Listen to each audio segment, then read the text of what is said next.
मैं डॉक्टर अमित भटनागर पंतनगर कृषि विश्वविद्यालय में प्रोफेसर के पद पर कार्यरत हूँ और अपने इस चैनल के माध्यम से मैं ये प्रयास कर रहा हूँ किसानों तक सही जानकारी पहुँचे और जो कृषि एग्रीकल्चर करने वाले छात्र हैं, स्टूडेंट्स हैं, चाहे वो बीएससी के हों, एमएससी के हों, पीएचडी के हों, उनसे कोर्सेज से जो रिलेटेड मटेरियल है वो भी उन तक पहुँचे।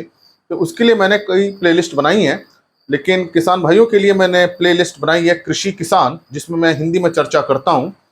तो हिंदी में चर्चा के लिए कृषि किसान सुनिए।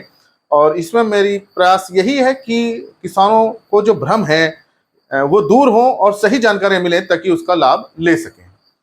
तो आज जो मैं बात करना चाह रहा हूँ वो पोषक तत्वों पे बात करना चाह रहा हूँ कि फसल जो उगती है खेत में, तो खेत में जितने तत्व हैं, पोषक तत्व हैं, जितने मिनरल्स हैं, फसल उन सभी को लेती है और उन तत्वों का उपयोग अपनी बढ़वार में करती है, जिससे पत्तियां निकलती हैं, जड़ें निकलती हैं, तने निकलते हैं, फल फूल सब बनता है।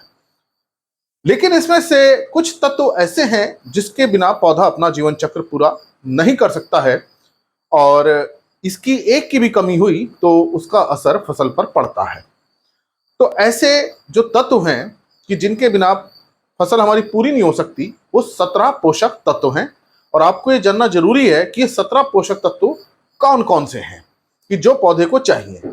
और इन तत्वों के आधार पे ही हम अपनी मिट्टी की जांच कराते हैं और ये पता करते हैं कि अगर इन तत्वों की कोई कमी है तब उसके अनुसार हम उर्वरक देते हैं। अगर 17 तत्वों के अलावा कोई दूसरा कोई पोषक तत्व है तो उसके लिए हमें खाद देने की जरूरत नहीं होती, क्योंकि पौधे को उसकी जरूरत नहीं है। तो आपके लिए जानना बहुत जरूरी है कि ऐसे कौन से 17 पोषक तत्व हैं जो पौधे को चाहिए, और उसमें से कोई एक भी अगर कम हुआ या नहीं हुआ तो फिर पौधा फसल पूरी नहीं पक पाएगी, उसमें दाना नहीं बनेगा, बीज नहीं बनेगा। तो ये आज मैं आपको बताऊंगा कि कौन कौन से ऐसे 17 पोषक तत्व हैं। और इन 17 पोषक तत्वों को दो भागों में बांटा गया है, एक जिनकी बहुत ज्यादा जरूरत है और दूसरी जिनको कम जरूरत है। तो जिनकी ज्यादा जरूरत होती है उसको हम प्रमुख पोषक तत्व कह देते हैं, और जिनकी कम जरूरत होती है उसको सूक्ष्म या गौण पोषक तत्व हम कहते हैं। तो जो तत्व हैं, देखिए, सबसे पहले तो कार्बन, हाइड्रोजन, ऑक्सीजन, इसी से लगभग सभी चीजें बनी हैं। तो तीन तत्व तो यही हैं, कार्बन, हाइड्रोजन, ऑक्सीजन। और मैं इसको यहाँ लिखता भी चलता हूं ताकि आपके लिए आसानी रहे। तो कार्बन है और ऑक्सीजन है और हाइड्रोजन है। हालांकि इसकी हम विज्ञान में स्टडी करते हैं, हमको केवल इतना जानना जरूरी है कि कार्बन, हाइड्रोजन, ऑक्सीजन, इसको हम सी से लिखते हैं, इसको हम ओ से, इसको हम एच से। और इसके लिए हमें कोई खाद देने की जरूरत नहीं होती, क्योंकि ये या तो पानी से मिलते हैं या हवा से मिलते हैं। इसके लिए कार्बन, ऑक्सीजन, हाइड्रोजन कोई खाद देने की जरूरत नहीं होती है। फिर है नाइट्रोजन, इसकी बहुत ज्यादा जरूरत होती है, इसके लिए हम खाद प्रयोग करते हैं। फिर फास्फोरस, इसकी भी बहुत ज्यादा जरूरत है। और पोटेशियम, तो इन तीनों की बहुत ज्यादा जरूरत होती है। इस कारण से नाइट्रोजन, फास्फोरस, पोटेशियम की खाद हम ज्यादा यूज करते हैं, प्रयोग करते हैं। इसको एन से लिखते हैं, इसको पी से लिखते हैं, इसको के से लिखते हैं। जहां पी लिखा है मतलब फास्फोरस है, जहां के लिखा है वो पोटेशियम है। उसके बाद कैल्शियम है।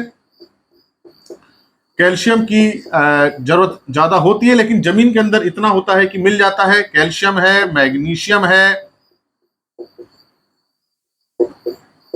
और सल्फर गंधक है।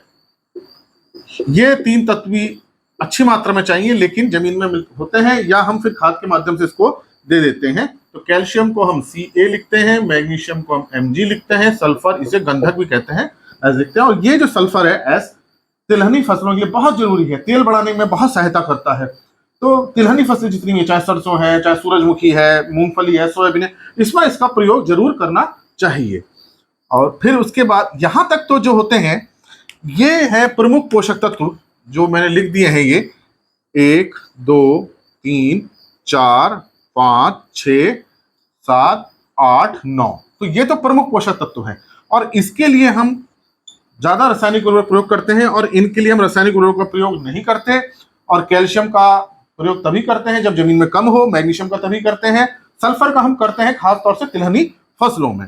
अब आते हैं हम सूक्ष्म पोषक तत्वों पे, जिनकी जरूरत हमको पौधों को हम ये कह सकते हैं कम होती है, सूक्ष्म पोषक तत्व। और इसको हम बहुत ध्यान से यूज करना है, क्योंकि इनकी जरा सी अधिकता हो गई तो जहर बन जाते हैं पौधे के अंदर, पौधे को खत्म कर देते हैं, जला देते हैं। और जरा सी भी कमी हुई तो पौधा अपना पूरा अनाज नहीं दे पाता, पत्तियां नहीं आ पाती है। तो ये बहुत महत्वपूर्ण हम कह सकते हैं। इसकी हमें मिट्टी की जांच करनी चाहिए कितना है, उसी के अनुसार इसका प्रयोग करना है।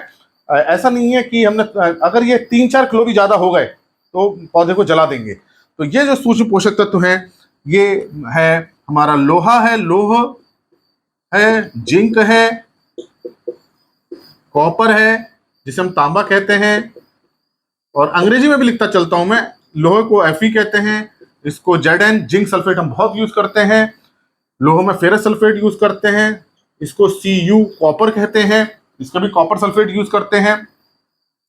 मैग्नीज होता है, मैग्नीज जमीन में काफी है, इसकी हमें ज्यादा डालने की जरूरत नहीं होती। Mn इसका सिंबल है। उसके बाद बोरोन है, बोरोन अधिकतर हमारा फलों वाले पेड़ में ज्यादा जरूरत पड़ती है बोरोन की, क्योंकि इसका फ्रूट डेवलपमेंट में, फलों को बढ़ाने में इसका बहुत काम होता है। इसको बी से करते हैं। एंड क्लोरीन है, क्लोरीन पानी में बहुत होती है, तो इसलिए हम कोई उर्वरक इसके लिए प्रयोग नहीं करते हैं। Cl है, फिर मोलिब्डेनम है, मोलिब्डेनम भी जमीन के अंदर काफी होता है, इसके लिए हम कोई ज्यादा उर्वरक इसका प्रयोग नहीं करते हैं। और निकिल है, निकिल के लिए भी उर्वरक कोई प्रयोग नहीं करते, जमीन में पर्याप्त होता है ये। तो 1 2 3 4 5 6 7 8 ये हो गए। और ये सूक्ष्म पोषक तत्व हैं जिसमें कि हम लोहे के लिए उर्वरक यूज करते हैं, चिलेट यूज करते हैं, जिंक भी चिलेट करते हैं, कॉपर भी करते हैं, और मैग्नीज भी करते हैं। बोरोन के लिए हम फर्टिलाइजर प्रयोग करते हैं। और ये जो है क्लोरीन, मोलिब्डेनम, निकिल, इनके लिए हम सामान्यतः प्रयोग नहीं करते ये जमीन में, क्योंकि इसकी बहुत कम जरूरत है। जमीन में ये होते हैं और उनकी सामान्यता कमी नहीं आती। सूक्ष्म पोषक तत्वों की जो कमी आ रही है वो जिंक की आ रही है, लोहे की आ रही है, बोरोन की आ रही है, तो इसको हम प्रयोग करते हैं। तो ये आपको तत्व पता होने चाहिए कौन कौन से तत्व हैं। अगर हम कहें कि कौन सबसे ज्यादा इंपॉर्टेंट है, कौन सबसे ज्यादा महत्वपूर्ण है, तो सबके सब महत्वपूर्ण है। अगर मान लीजिए क्लोरीन नहीं है जमीन के अंदर, बिल्कुल नहीं है, 0 है, तो फसल की अपनी जो लाइफ साइकिल है, जो जीवन चक्र पूरा नहीं होगा। पत्तियां निकलेंगी तो दाना नहीं बनेगा।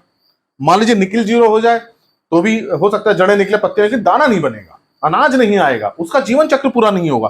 तो हम कैसे कह सकते हैं कि कौन सबसे महत्वपूर्ण है?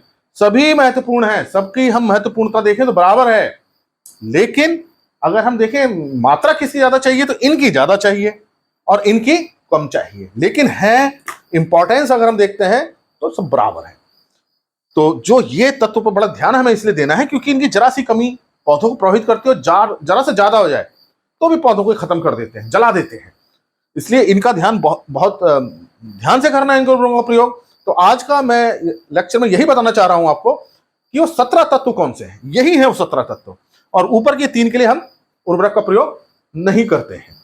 तो आज ये बात आपको समझ में आई होगी कि हमें मिट्टी की जांच में इन तत्वों की जांच जरूर करानी चाहिए, लिख कर करानी चाहिए। अगर 2-3 तत्व लिखते हैं तो हमको लिखना चाहिए कि हम मुझे लोहा, जिंक, तांबा, इनकी जांच करानी है, तक मुझे पता चले।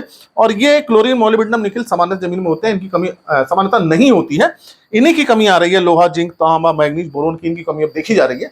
तो मिट्टी में इन तत्वों की जांच जरूर कराएं, तभी आप इनका प्रयोग करें। तो आज आपको ये समझ में आ गया होगा कि मुख्य पोषक तत्व, या हम कह सकते हैं महत्वपूर्ण पोषक तत्व पौधे के लिए कौन कौन से हैं, जिनके बिना उसका जीवन चक्र पूरा नहीं हो सकता। मेरी बात पसंद आई हो तो लाइक जरूर करिएगा, कमेंट कीजिए, और अगर चैनल सब्सक्राइब नहीं किया तो सब्सक्राइब कीजिए। धन्यवाद।